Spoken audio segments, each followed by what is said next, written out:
Assalamualaikum warahmatullahi wabarakatuh. Saya Eka Budiarti, mahasiswa Rombel 2 PPSI NIM 21014210113. Pada video presentasi kali ini, saya akan memaparkan mengenai teori formalisme Rusia. Berikut merupakan video penjelasannya. Yang pertama yaitu mengenai sejarah teori formalisme Rusia. Formalisme Rusia merupakan sebutan bagi kelompok yang mengembangkan sebuah metode yang disebut metode formal. Formalisme lahir pada tahun 1914, diantar oleh Esai Victor. Esainya tersebut dipandang sebagai penghubung antara kaum futuris dan kaum formalisme Rusia. Kaum futuris adalah inspirator munculnya formalisme Rusia. Pada umumnya, formalisme Rusia dianggap sebagai pelopor bagi tumbuh dan berkembangnya teori-teori strukturalisme. Munculnya formalisme Rusia tidak dapat dipisahkan dari gerakan futurisme. Formalisme lahir di Rusia sebagai suatu reaksi terhadap aliran positivisme abad ke-19 yang memperhatikan keterangan biografis. Baru pada tahun 1960-an, karya mereka disebarluaskan ke dunia barat. Dalam konteks sastra, kaum formalis Rusia membagi wilayah studi sastra ke dalam 3 bagian, yaitu stilistika, komposisi, dan tematik. Yang menjadi pusat perhatian dalam pandangan kaum formalis mengenai sastra ialah pengertian pengasingan atau making strength, atau juga disebut defamiliarization. Orang yang memperkenalkan istilah ini, tokoh tersebut. Jadi, terkait formalisme, sesuai dengan kesepakatan di antara kaum formalis bahwa mereka tidak mungkin mempermanenkan konsep teoritiknya masing-masing karena pemikiran teori itu berpotensi besar mengalami perubahan dan pergeseran paradigma seiring dengan perkembangan dan kemajuan pemikiran mereka sendiri. Selanjutnya, mengenai konsep dasar teori formalisme Rusia. Yang pertama ada defamiliarisasi dan deotomatisasi. Menurut kaum formalis, sifat kesastraan muncul sebagai akibat penyusunan dan pengubahan bahan yang semula bersifat netral. Para pengarang menyulap teks-teks dengan efek mengasingkan dan melepaskannya dari otomatisasi. Proses penyulapan oleh pengarang ini disebut defamiliarisasi, yakni teknik membuat teks menjadi aneh dan asing. Contoh, ketika ingin mengungkapkan "aku cinta padamu", klausa "aku cinta padamu" itu tidak diungkapkan secara langsung, tetapi diungkapkan dengan cara lain, misalnya dengan ungkapan "selalu aku gemetar, memekarkan ribuan kelopak mawar, ketika aku temukan telaga bening di kedua matamu, maka biarkan aku tiba di jantungmu, hingga reda seluruh demamku." Cara ungkap semacam inilah yang dimaksud dengan memberi persepsi baru. Dengan memberi persepsi baru dari yang tadinya otomatis atau ungkapan "aku cinta padamu" menjadi tidak otomatis, atau yang kemudian diistilahkan sebagai deotomatisasi itu sendiri. Selanjutnya yaitu teori naratif. Dengan menerima konsep struktur, kaum formalis Rusia memperkenalkan dikotomi baru antara struktur yang terorganisasi dengan bahan material yang tak terorganisir, menggantikan dikotomi lama antara bentuk dan isi. Jadi, struktur sebuah teks sastra mencakup baik aspek formal maupun semantik. Kaum formalis Rusia memberikan perhatian khusus terhadap teori naratif. Untuk kepentingan analisis teks naratif, mereka menekankan perbedaan antara cerita, alur, dan motif. Menurut mereka, yang sungguh-sungguh bersifat kesusastraan adalah alur. Dengan cerita hanyalah bahan mentah yang masih membutuhkan pengolahan pengarang. Motif merupakan kesatuan terkecil dalam peristiwa. Alur merupakan penyusunan artistik motif-motif sebagai akibat penerapan penyulapan terhadap cerita. Alur bukan hanya sekedar susunan peristiwa, melainkan juga sarana yang dipergunakan pengarang untuk menyela dan menunda penceritaan. Digresi-digresi permainan, permainan tipografis, pemindahan bagian-bagian teks serta deskripsi yang diperluaskan merupakan sarana yang ditunjukkan untuk menarik dan mengaktifkan perhatian pembaca terhadap novel-novel. Cerita itu sendiri hanya merupakan rangkaian kronologis dari peristiwa-peristiwa yang diceritakan. Selanjutnya yaitu analisis motif. Di dalam satu karya, motif merupakan unsur arti yang paling kecil di dalam cerita. Pengertian motif di sini memperoleh fungsi sintaksis. Boris Thomas Casey menyebut motif sebagai satuan alur terkecil. Ia membedakan motif terikat dengan motif bebas. Motif terikat adalah motif yang sungguh-sungguh diperlukan oleh cerita, sedangkan motif bebas merupakan aspek yang tidak esensial ditinjau dari sudut pandang cerita. Selanjutnya yaitu fungsi puitik dan objek estetik. Menurut Jacobson, dalam setiap ungkapan bahasa terdapat sejumlah fungsi, misalnya fungsi referensial, emotif, konatif, dan puitik yang berkaitan dengan beberapa faktor seperti konteks, juru bicara, pengarang, penerima, pembaca, dan isi atau pesan bahasa itu sendiri. Dalam pemakaian bahasa sastra, fungsi puitis paling dominan. Pesan bahasa dimanipulasi secara fonis, grafis, leksikosemantis, sehingga kita menyadari bahwa pesan yang bersangkutan harus dibaca sebagai karya sastra. Seorang ahli strukturalisme Praha memperkenalkan istilah objek estetik sebagai lawan dari istilah artefak. Artefak adalah karya sastra yang sudah utuh dan tidak berubah.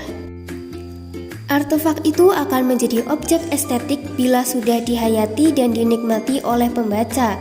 Dalam pengalaman pencerapan pembaca, karya sastra dapat memiliki arti yang berbeda-beda, tergantung pada harapan pembacanya. Sumbangan penting kaum formalis bagi ilmu sastra adalah secara prinsip mereka mengarahkan perhatian kita kepada unsur-unsur kesastraan dan fungsi puitik. Sampai sekarang masih banyak dipergunakan istilah teori sastra dan analisis sastra yang berasal dari kaum formalis. Pembahasan selanjutnya yaitu mengenai ringkasan penugasan novel Ayah karya Andrea Hirata dalam perspektif formalisa Rusia. Pembahasan kali ini dipaparkan secara ringkas berdasarkan hasil analisis terkait dengan judul novel tersebut. Berkenaan dengan latar belakang, karya sastra merupakan hasil karya manusia yang menggunakan bahasa sebagai media pengantar dan memiliki nilai estetika yang dominan. Karya sastra merupakan sarana untuk menuangkan segala imajinasi pengarang dalam bentuk lisan maupun tulis. Selain sebagai bentuk penuangan imajinasi, karya sastra dapat digunakan oleh pengarang untuk memengaruhi pikiran dan perasaan pembacanya. Gagasan-gagasan pengarang tentang suatu hal yang dituangkan dalam sebuah karya sastra dapat pula mempengaruhi cara pandang pembaca terhadap hal tersebut. Novel yang berjudul Ayah merupakan salah satu bentuk karya sastra yang menceritakan tentang manusia dan kompleksitas kehidupannya.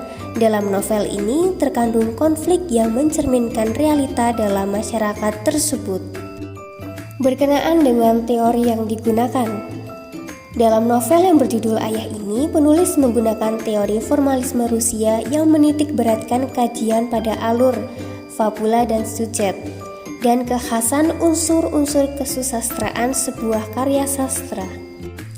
Tujuan pokok formalisme adalah studi ilmiah tentang sastra dengan meneliti unsur-unsur kesusastraan, puitika, asosiasi, aposisi, dan sebagainya. Teori mengenai plot atau alur merupakan sebagai gagasan yang cukup penting yang dikedepankan oleh kaum formalis Rusia. Mereka menekankan bahwa hanya alur yang sungguh-sungguh bersifat kesusastraan, sedangkan cerita hanyalah bahan mentah yang menanti pengolahan tangan penulis. Lebih jauh dijelaskan bahwa alur dalam sebuah novel bukan hanya susunan peristiwa cerita, melainkan juga semua sarana yang dipergunakan untuk menyela dan menunda penceritaan. Digresi-digresi permainan-permainan tipografi, pemindahan bagian, serta deskripsi-deskripsi yang diperluas. Semuanya merupakan sarana yang ditujukan untuk menarik perhatian kita terhadap novel tersebut. Selanjutnya berkenaan dengan bagian yang dianalisis. Bagi kaum formalis Rusia, cerita hanyalah bahan untuk memformulasikan plot, sementara plot itu sendiri menempati posisinya sebagai struktur. Pada perkembangannya, bahan untuk memformulasikan cerita disebut dengan fabula, dan alur cerita disebut dengan sujet. Yang pertama mengenai kajian alur. Tentang radio yang menjadi hiburan utama masyarakat, kebiasaan masyarakat di Belitung dan karakter orang Melayu, bahkan Lady Diana yang hidup pada zaman tersebut. Fabula ini kemudian diolah menjadi sujet yang sangat menarik dan unik sehingga berbeda dengan novel yang lain. Alur pada novel itu unik karena tidak konvensional dan beralur mundur. Ketika membaca novel tersebut, pembaca akan memperoleh kesan bahwa tokoh Amiru dan Sabari sama sekali tidak memiliki hubungan. Kedua tokoh tersebut diceritakan dalam kisah dan latar yang berbeda serta bergantian. Apalagi latar waktu cerita tersebut tidak ditampilkan secara eksplisit, sehingga orang mengira bahwa Amiru dan Sabari hidup pada era yang sama. Pada akhir cerita, pembaca dikejutkan oleh kenyataan bahwa Amiru adalah anak Sabari yang selama ini dipanggil Zoro. Meskipun hal itu pun tidak disebutkan secara terang-terangan, pengait cerita di antara mereka hanyalah Lena. Selanjutnya mengenai paparan. Pada bagian ini, diperkenalkan Sabari yang tengah kesepian, sedih, dan merana karena rindu pada Marlena, Marleni, kucing mereka, dan Zoro. Hal itu tampak pada bagian pertama yang berjudul Punama ke-12. Setelah itu, pada bab berikutnya diceritakan tentang Amiru, seorang anak kecil berusia 10 tahun, anak dari Amirza yang sangat menyukai siaran radio. Adapun konflik dimulai ketika secara kilas balik diceritakan tentang Sabari yang jatuh cinta kepada Marlena. Konflik diceritakan secara berkesinambungan dengan konflik-konflik lainnya, misalnya cintanya yang ditolak Marlena, dan sebagainya. Konflik dalam kehidupan Sabari tersebut diceritakan secara bergantian dengan konflik dalam kehidupan Zoro, misalnya tentang radio ayahnya yang terpaksa digadaikan karena membutuhkan biaya pengobatan ibunya, dan bagaimana ia berusaha dengan segala cara untuk menebus benda tersebut. Pada bagian klimaks, yaitu ketika sebuah konflik tidak dapat diperumit lagi, klimaks harus dimunculkan. Klimaks dalam cerita ini muncul ketika Sabari berharap-harap cemas menanti kedatangan Zoro di pelabuhan, sementara kapal yang ditunggu tidak kunjung datang. Pada bagian leraian, pada cerita ini mengisahkan tentang kehidupan Sabari dan Zoro setelah mereka bertemu. Dalam bagian ini dikisahkan pula bahwa mereka berdua hidup bahagia dan saling menyayangi. Yang terakhir yaitu mengenai kajian bahasa. Dalam novel Ayah, Andrea Hirata menggunakan ungkapan-ungkapan yang khas karena berlatar Belitung, Sumatera yang kental dengan budaya Melayu. Kalimat-kalimat yang bernuansa Melayu sangat mendukung penceritaan dalam novel tersebut. Yang terakhir berkenaan dengan bagian hasil. Dalam novel ini, formalisme Rusia menekankan kajian pada alur yang berupa fabula atau bahan cerita dan alur yang merupakan olahan dari cerita. Setelah itu, pada bahasa yang digunakan pengarang untuk menyampaikan karyanya. Berdasarkan analisis tentang fabula dan sujet, diketahui bahwa fabula atau bahan cerita novel Ayah adalah kisah hidup Sabari dan Marlena, serta keadaan masyarakat Belitung pada tahun 1990-an. Fabula tersebut diolah menjadi sujet yang bagus dengan menggunakan alur mundur dalam fragmen yang menarik, sehingga bagian penutup cerita cukup memberikan kejutan bagi pembaca. Ditinjau dari kebahasaan, novel tersebut banyak menggunakan ungkapan peribahasa dan majas yang membuat cerita menjadi indah dan bernilai seni tinggi. Secara keseluruhan, novel ini cukup bagus dan menarik, serta memiliki banyak kelebihan dibandingkan novel lainnya. Berdasarkan paparan materi yang sudah disampaikan, semoga dapat dengan mudah dipahami. Sekian dan terima kasih. Wassalamualaikum warahmatullahi wabarakatuh.